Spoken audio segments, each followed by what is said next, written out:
Presenting by Tirupati DJ Sound Machalpur.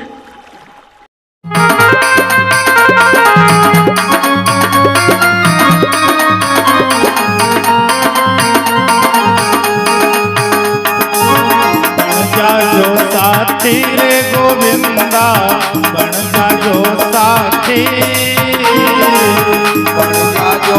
साथी रे गोविंदा बन जाजे साथी। अरे बिगड़ी भगत के कारण रे मारो बन जो साथी। ओ बिगड़ी भगत के कारण रे तू बन जाजे साथी।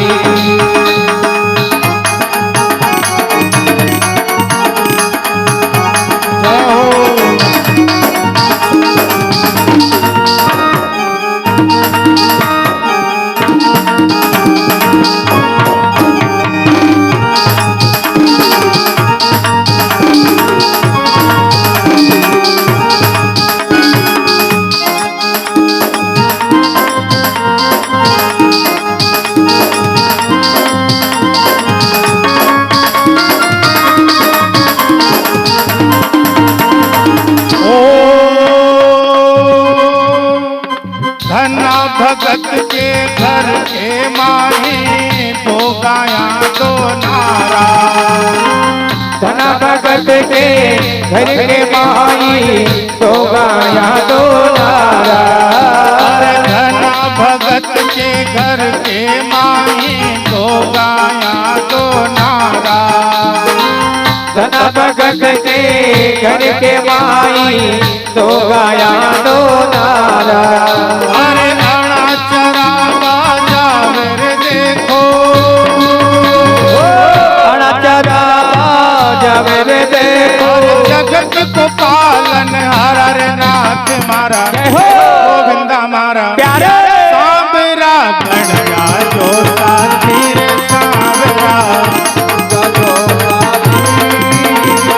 ये बिगड़ी भगत के कारण रे तू बन जाले जाले।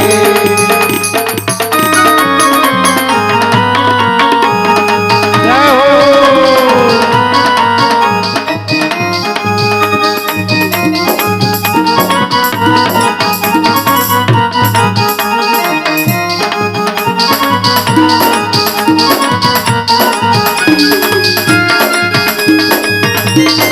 श्री राधे।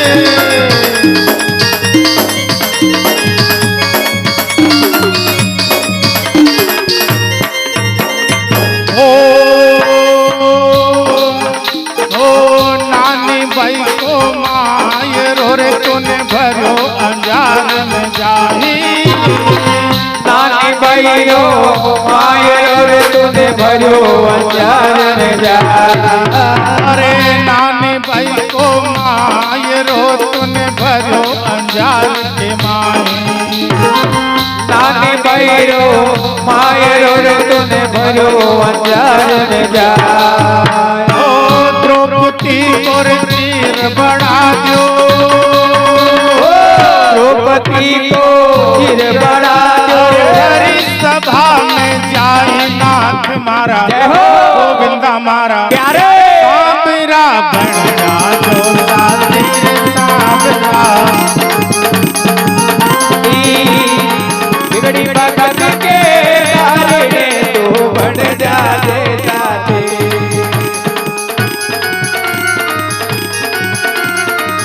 जय हो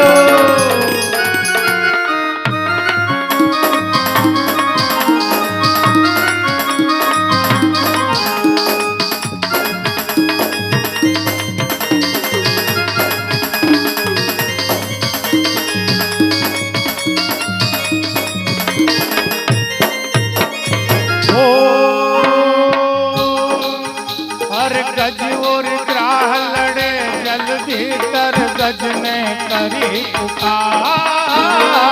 गजवर ग्राह लड़े जल भीतर गज ने करी पुकार। हर गज और ग्राह लड़े जल भीतर गज ने करी पुकार। गजवर ग्राह लड़े जल भीतर गज ने करी पुकार।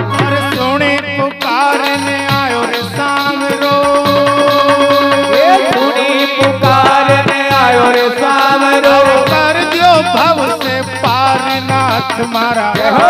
गोविंदा मारा हरि बोल। नारायण बन जा जो साथी रे सांवरा साथी बीड़ी भगत के तारने रे तू बन जा रे साथी।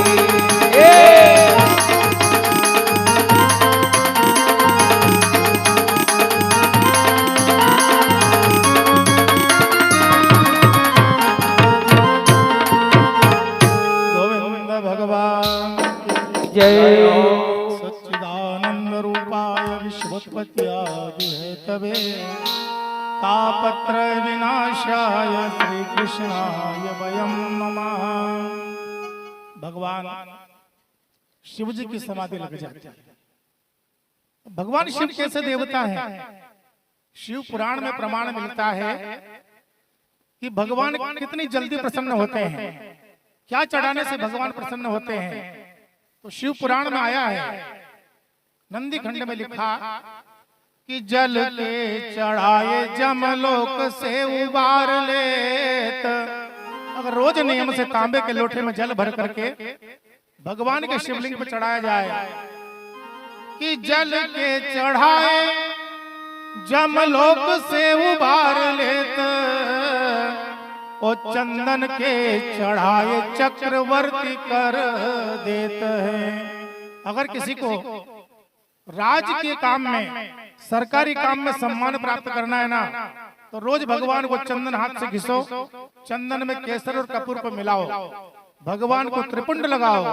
तो शिव पुराण कहती है कि चंदन के लगाए चक्रवर्ती कर देते हैं। भगवान उसको चक्रवर्ती बना देते हैं। और क्या होता है कि चावल के चढ़ाए 3 लोक बख्शीश देता, वो पुष्प के चढ़ाने से कलेश हर लेते हैं। रोज भगवान को अर्घ पुष्प समर्पण करो, रोजाना फूल समर्पण करो, भगवान कलेश को मिटा देते हैं। क्या लिखा है कि बेल पत्री के चढ़ाए अपनो जन करी लेत, वो गाल के बजाने से निहाल कर देते हैं। अगर हम बम बम की आवाज करते हैं कि नमः पार्वती पते हर हर महादेव, ये शब्द जब भगवान शंकर के मंदिर में बोला जाता है तो भगवान वैसे ही निहाल कर देते हैं। तो इतने दयालु है भोले बाबा, सबका कल्याण किया, शक्ति पीठों की स्थापना हुई और जगदम्बा सती का अगला जन्म राजा हिमाचल के घर में होता है। पार्वती मैया जिनका नाम है, धीरे धीरे बाल लीला का वर्णन, क्योंकि भागवत में तो इतना प्रमाण नहीं है, लेकिन इस महाकाल की कृपा से भोलेनाथ के इस पावन धरा पर प्रांगण में पूज्य गुरुदेव के सानिध्य में जो हम सत्संग कर रहे हैं, तो शिव विवाह तो आवश्यक हो जाता है। पार्वती मैया बड़ी हो रही थी, उसी समय नारद जी महाराज आए। नारद जी महाराज को हिमाचल राजा ने कहा, भगवान ऋषिवर, मेरी पुत्री के भाग्य में क्या है? हाथ को जैसे ही बढ़ाया, नारद जी ने देखा, नारद जी देखते ही स्तंभित हो गए। नारद जी ने कहा, हे भगवान ये क्या है? क्योंकि नारद जी जान गए इतने बड़े योगी भगवान विष्णु के अवतार। नारद जी ने सोच लिया कोई साधारण कन्या नहीं है, लेकिन नारद जी ने कहा, राजा हिमाचल, तुम्हारी पुत्री के भाग्य में सब कुछ बढ़िया है, लेकिन एक बात की मुझे बहुत कमी दिख रही है। महाराज कौन सी कमी? कि इसका जो पति होगा ना, वो पति बिना परिवार के होगा, उस पति के माँ बाप नहीं रहेंगे, उसके कोई मकान भी नहीं रहेगा, उनकी बिना मकान का, बिना माँ बाप का, कि हाँ के बिना मकान का रहेगा। राजा हिमाचल ने कहा, फिर क्या करें कि भाग्य में ऐसा ही लिखा है। मुझे तो लग रहा है कि ऐसा रहेगा कि उसको चारों दिशाएं उसकी रहेगी। अब जिसकी चारों दिशाएं होती है उसका कोई ठिकाना नहीं रहता। उन्होंने कहा, महाराज फिर क्या होगा? तो नारद जी ने कहा, राजन चिंता मत करो, कि जो तप करे एक कुमारी तुम्हारी, जो तप करे जो तप करे कुमारी तुम्हारी, जो तप करे जो तप करे कुमारी तुम्हारी,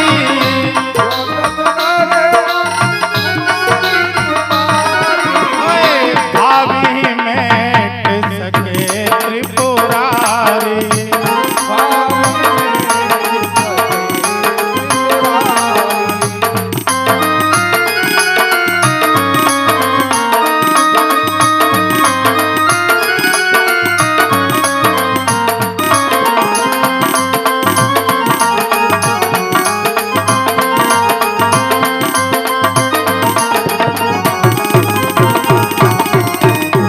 नारद जी महाराज ने कहा, महाराज अगर तुम्हारी पुत्री तपस्या करे, किसी गुरु से मंत्र लेकर के उसका प्रयोग करें, तो कुछ भी असंभव नहीं है।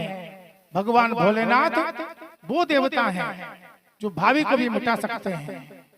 क्योंकि संत कहते हैं कि कबीरानों का काठ की खड़ी बिरानी धार, ओ केवट सो परिचय नहीं रे कैसे उतरे पार।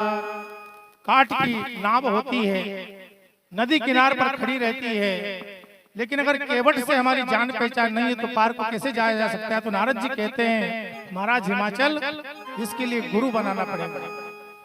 पार्वती मैया को गुरु की आवश्यकता है।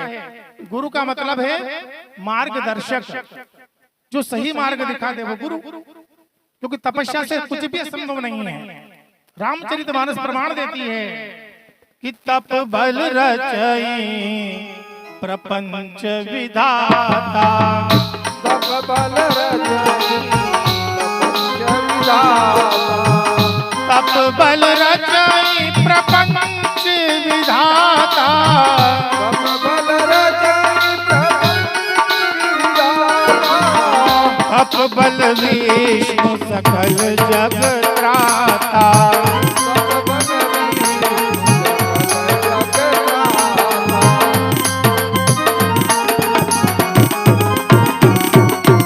तपस्या के बल पर ब्रह्मा सृष्टि को बनाते हैं, तपस्या के बल पर ही भगवान विष्णु संसार का पालन पोषण करते हैं।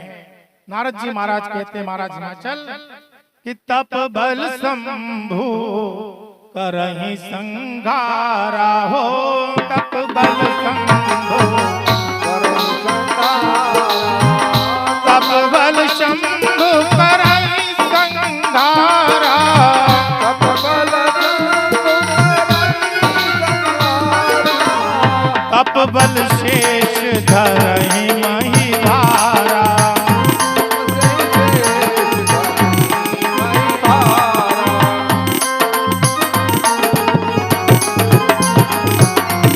तपस्या के बल पर ही शेषनाग इस ब्रह्मांड को, धरती को सिर पर धारण करते हैं। नारद जी ने बता दिया। अब समय आया, पार्वती मैया जंगल में चली जाती है। पार्वती मैया ने क्या किया? प्रमाण मिलता है शिव पुराण में कि 12 ज्योतिर्लिंग के दर्शन करने से जो पुण्य प्राप्त होता है, वो पुण्य मिट्टी का शिवलिंग बना करके ओम नमः शिवाय से दूध चढ़ाने से ही प्राप्त हो जाता है। पार्थिव शिवलिंग का इतना बड़ा प्रमाण है, क्योंकि भगवान शिव भूमि तत्व, जो तत्वों की व्यवस्था जो की गई है, तो भूमि तत्व से शिवलिंग का निर्माण बताया है। और शिव पुराण में आता है कि पार्वती मैया ने मिट्टी का शिवलिंग बनाया, उसकी आराधना की। रोज शिवलिंग बनाना, रोज विसर्जन करना। कई बरस बीत गए, पत्ते खा करके जीवन यापन किया, कई परीक्षाएं ली, सप्तऋषियों ने परीक्षाएं ली, लेकिन पार्वती मैया का मन नहीं डोला। और भगवान शंकर ने कृपा की, और भगवान शंकर की बहुत जल्दी हिमाचल राजा के घर में पत्रिका लिखी गई, पत्रिका भेजी गई, और भगवान शंकर की बारात आती है राजा हिमाचल के घर में। शिव पुराण में आता है कि भगवान की बारात में कौन कौन है? भूत प्रेत पिशाच बेताल यक्ष नाग किन्नर सब आए। शिव जी की बारात आ रही है, पार्वती मैया का विवाह। एक संत कहते हैं कि राजा हिमाचल ने जो बारात आ रही थी भगवान शंकर की, उसके लिए पूरी व्यवस्था गांव से बाहर की थी। अब गांव से बाहर पांडाल लगा दिया, सारे 56 भोग रख दिए गए। और उसी समय क्या होता है, स्वागत के लिए सारे नगर के सेनापति, पहरेदार सब वहां खड़े थे। जैसे भगवान शंकर की बारात को देखा, कैसी बारात थी भगवान शंकर की कि को मुखहीन विपुल मुख काहू। किसी के तो बहुत सारे मुंह थे, किसी बाराती का मुंह नहीं था, सिर्फ धड़ चढ़ा रहा था, किसी के मुंह पीछे थे। ऐसी विचित्र बारात जो आज तक किसी की नहीं आई। दूल्हा कैसा, भगवान शंकर का श्रृंगार कैसा, नागों से भगवान शंकर का श्रृंगार हो रहा है। शिव पुराण में प्रमाण मिलता है कि जब भगवान शंकर दूल्हे पर बैठे हुए थे ना, उस समय भगवान शंकर के गले का जो नाग था, वो नाग गरुड़ जी की ओर फुफकार मार रहा था। अब गरुड़ जी की ओर फुफकार मारता तो भगवान विष्णु जो उड़ के आ रहे थे गरुड़ जी पर बैठकर, तो वो गरुड़ जी दूर चला जाते। गरुड़ जी ने कहा, नाग तू तो मेरा भोजन है, लेकिन तू नहीं जानता तू आज बड़े आदमी के गले में है।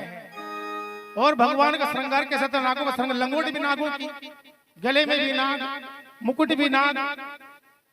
तो गरुड़ जी ने प्रमाण दिया, शिव पुराण कहती है, गरुड़ जी ने कहा था, हे नागराज, स्थानम प्रधानम न च बल प्रधानम,